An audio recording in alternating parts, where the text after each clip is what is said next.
Hey, I'm Joey. And I'm Dana. Welcome To Car Chats.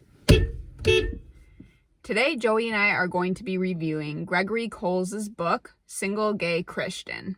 Greg is a white gay man, about 30 years old, and he published this book in 2017. Greg is a lifelong Christian, and through his journey of reconciling his faith and his sexuality, came to conclude that God was calling him to celibacy, so life as a single gay Christian.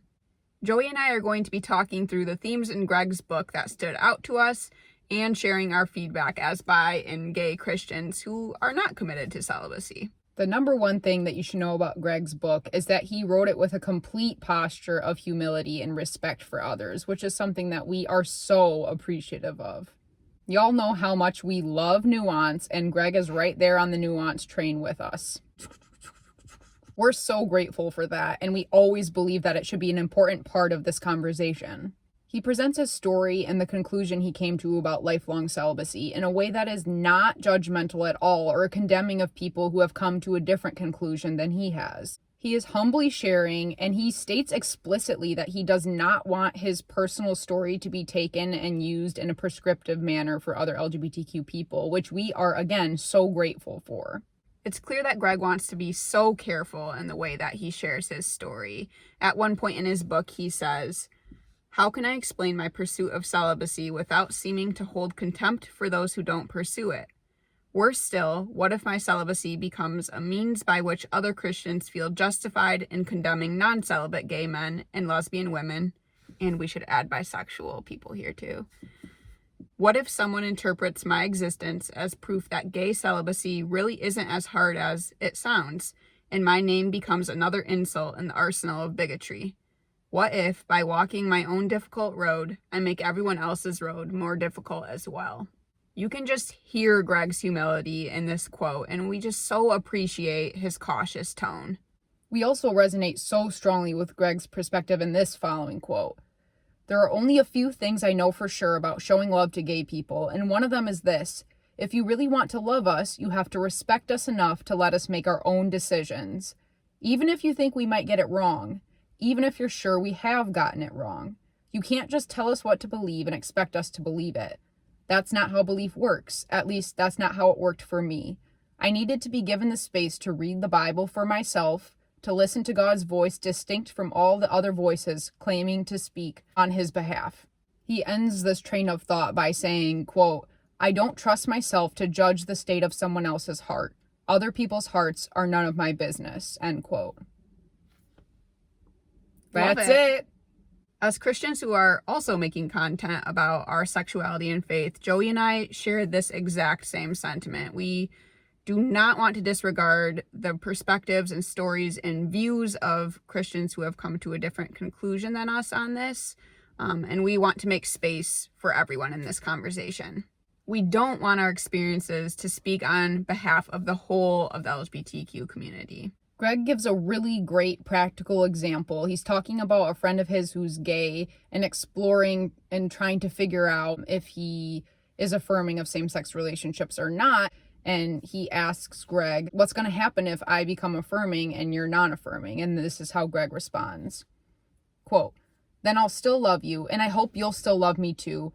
And I'll pray that both of us fall more desperately in love with Jesus, that we keep becoming more willing to give up everything for the sake of the cross." And he goes on to say a little bit later, "I'm convinced that in the end, God is more concerned with the depth and recklessness of our love for him than he is with our right answers." End quote. It's very interesting to Joey and I that even though we are affirming of same-sex relationships and Greg isn't, we still feel like we have so much in common with him. We all share a desire to approach difficult conversations with nuance and grace. We want to lead with love and a desire to understand rather than a "I'm right and you're wrong" mentality. We're hopeful that if Greg's book accomplishes one thing, it would be to help Christians internalize this message. As we said earlier, it can be so discouraging to see Christians weaponize LGBTQ people's stories to try to win arguments. We're so encouraged by Greg's desire to change this tendency within the church. So now we're going to give a small summary of Greg's story. His experience is all too familiar to many LGBTQ Christians. He realized he was gay around puberty and when he realized he was attracted to men, he quickly set about trying to change that. He prayed, he dated women, and he willed with all his might that he could be different. Feelings of shame really permeated these years for him, and he says, quote, "I almost managed to forget myself entirely," end quote. He threw himself into loving the world because he felt that God loves the world and calls us to love the world. But he also says he was feeling, quote, "dirty, worthless, and irredeemable," end quote. So he decides to revisit the Bible and what it says about homosexuality and just check to make sure that his assumptions that same-sex relationships are wrong were the correct assumptions. We really appreciated Greg's thoughts on the dangerousness of what he calls bumper sticker hermeneutics, referring to biblical literalism. He talks about how this approach exposes a shallowness in our love for God's word and for engaging with it deeply and being willing to confront the contradictions that we find in the Bible. Great points.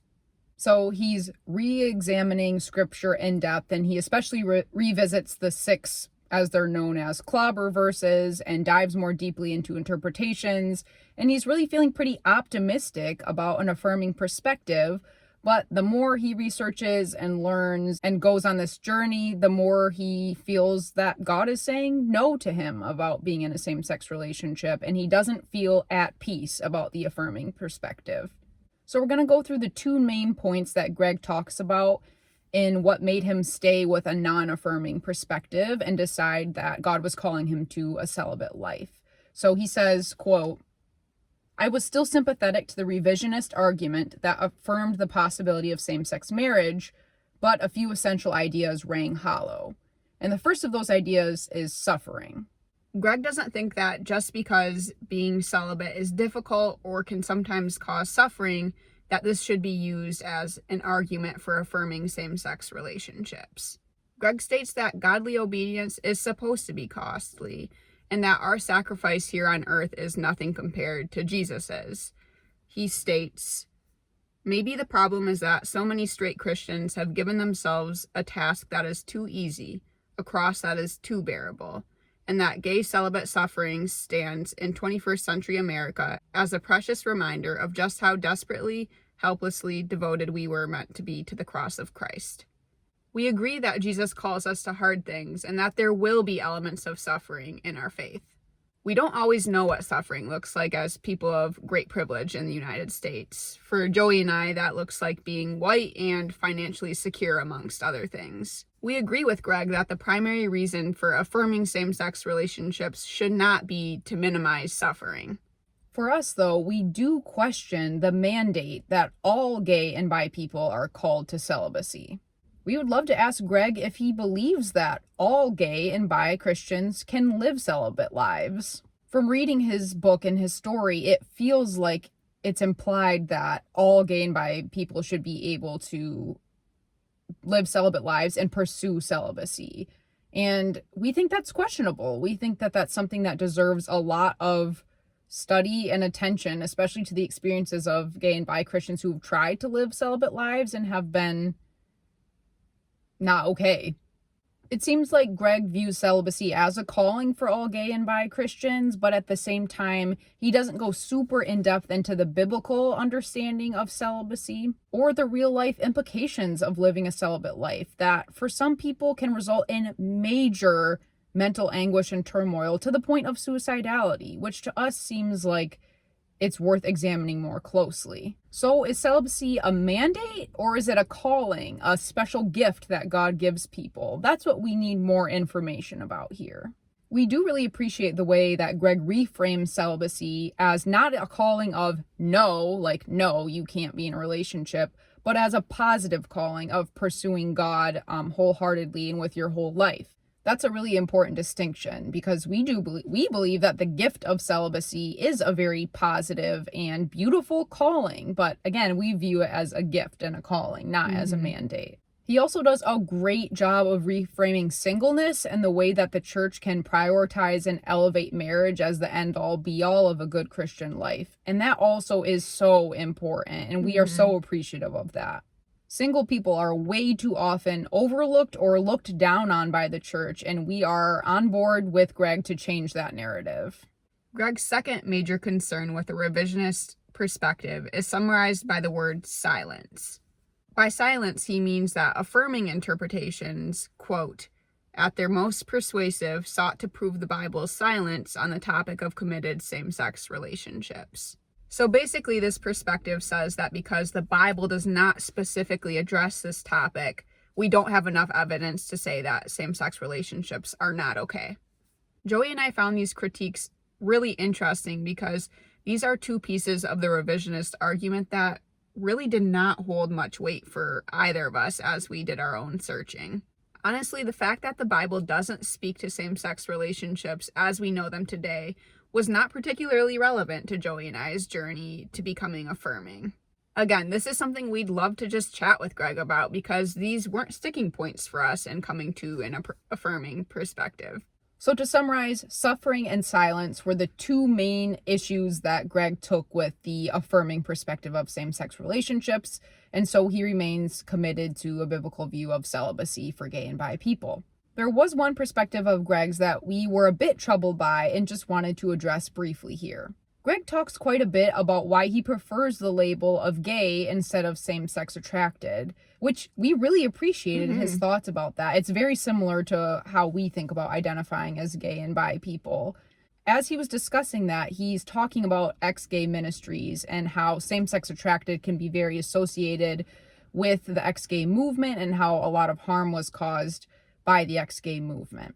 But then he goes on to say this, quote, and I do believe orientation change is possible, just like I believe in parting seas and multiplying bread and water turned to wine. But it's irresponsible for us to treat miracles like everyday occurrences. If we do, miracles lose their wonder when they come, and we shatter thousands of fragile hearts as we promise miracles in vain. End quote.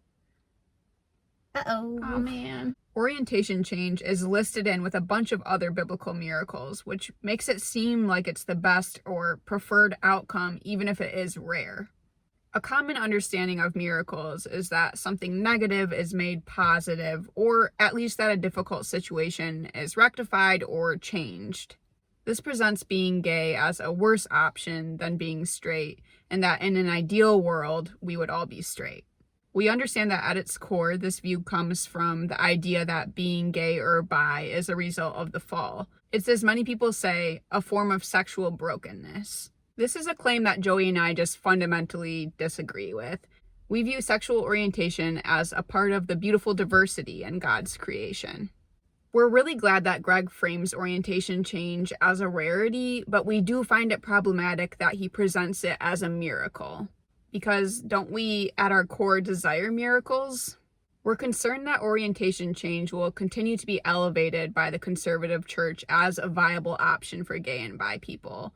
And that will leave many struggling with their faith and with their identities.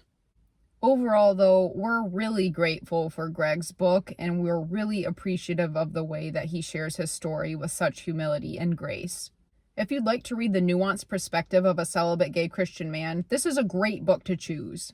Even though we disagree on interpretation, and that's not insignificant, we join with Greg in championing a more grace-filled, in-depth conversation about Christians and the LGBTQ community. Thanks for your great work, Greg. We appreciate you. And on that note, time to go. See you later. Bye. Gay. Bye, gay. Ow!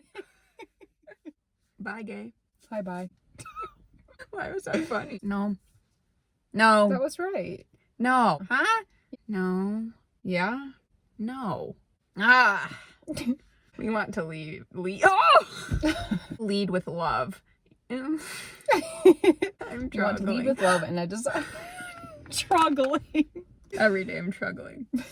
Hey, I forget fine. how to speak English. No, you don't. See? Yeah, it's a bad day. Oh. What? That's all you have to say. Oh, No way. Is it right there? Excuse us, the camera fell, so yeah. Trails off to nothing. Oh man, now I cried. It's all right. It's good to cry. Let the emotions fly.